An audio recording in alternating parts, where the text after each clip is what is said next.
त्या कवींना त्यांच्यात काय आम्हाला बरोबर वाटलं, काय चुकीचं वाटलं हे स्पष्टपणे सांगतो.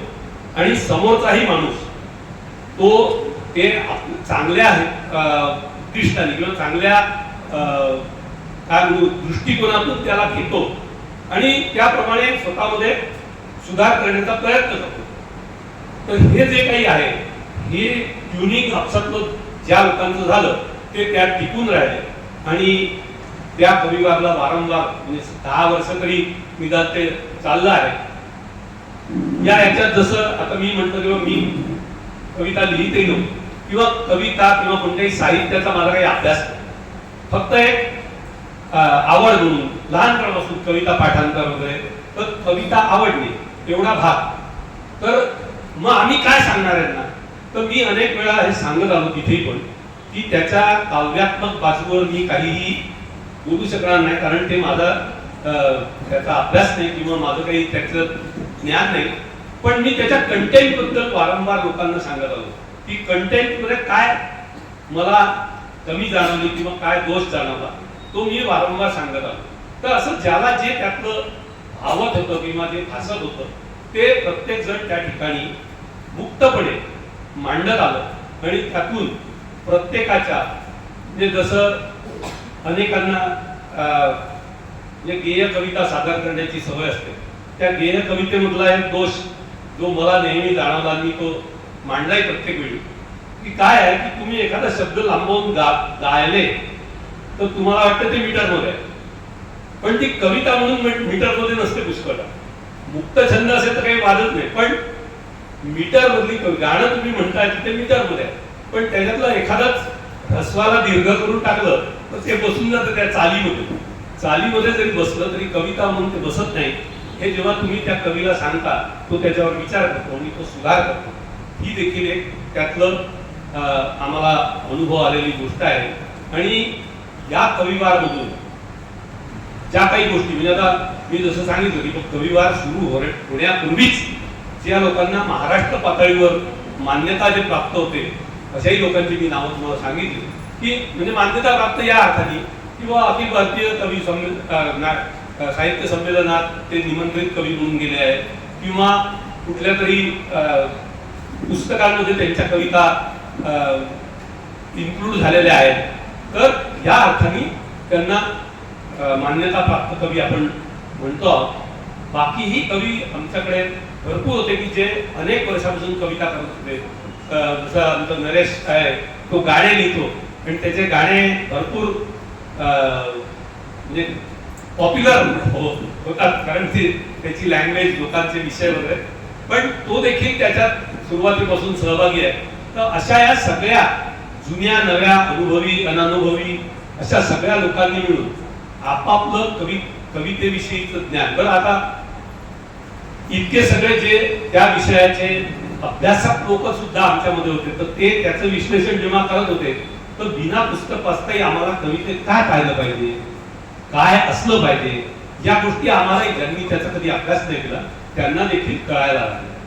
तर हे जे काही प्रकार त्या कविता म्हणजे एक ते वर्कशॉप आहे. कविवार हे एक वर्कशॉप आहे आणि त्याच्यात कुठलेही तामझाम न करता आम्ही म्हणजे सुरुवातीपासून कुठलाही फंड गोळा नाही करायचा, कुठलाही हार पुरे नाही करायचे, काहीही करायचं नाही. यायचं कवीने अर्धा तास आपल्या कविता सादर करायच्या, त्यानंतर सगळ्यांनी विश्लेषण करायचं आणि करायचं. तर म्हणजे बिना खर्चाने तुम्ही चांगल्या गोष्टी करू शकता हे देखील त्यातून आम्हाला अनुभवाला मिळालं.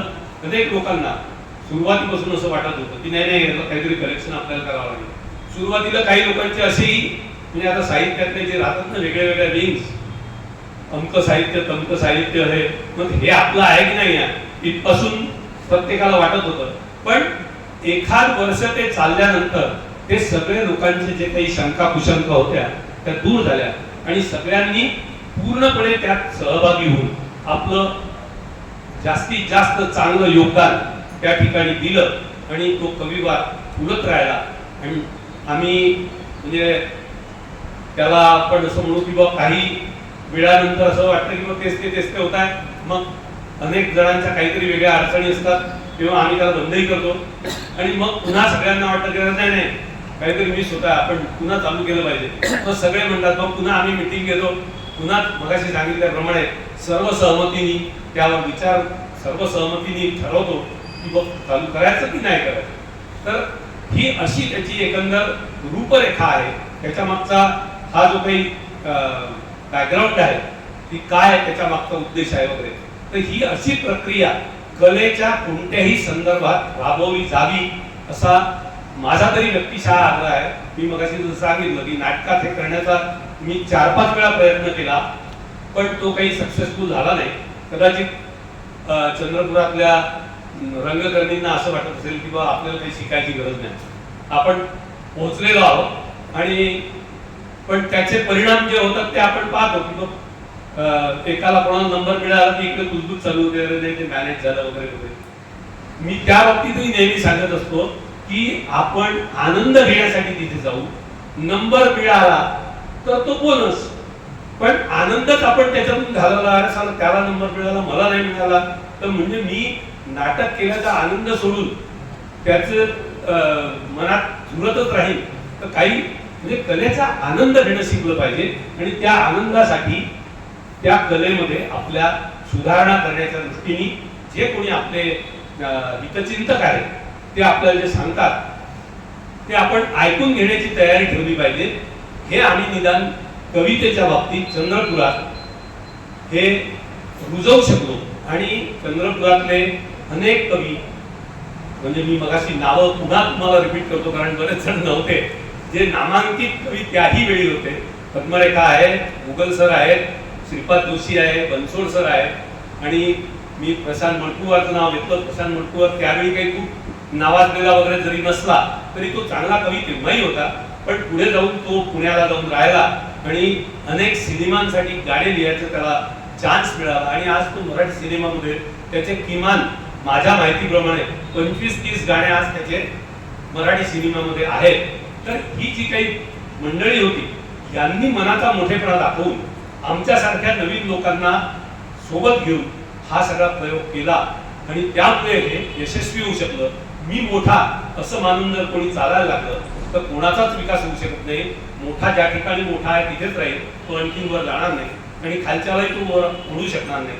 अशी ही परिस्थिती आहे. म्हणून एक बार कविवारचं निदान आमच्या लेखी तरी फार मोठं महत्व आहे. तो एक त्या गोजावारांच्या शाळेत एका छोट्याशा हॉलमध्ये जरी होत असला, 15-20 जण जरी आम्ही करत असलो तरी तो एक फार मोठी चळवळ आहे, वर्कशॉप आहे असंच मला वाटतं.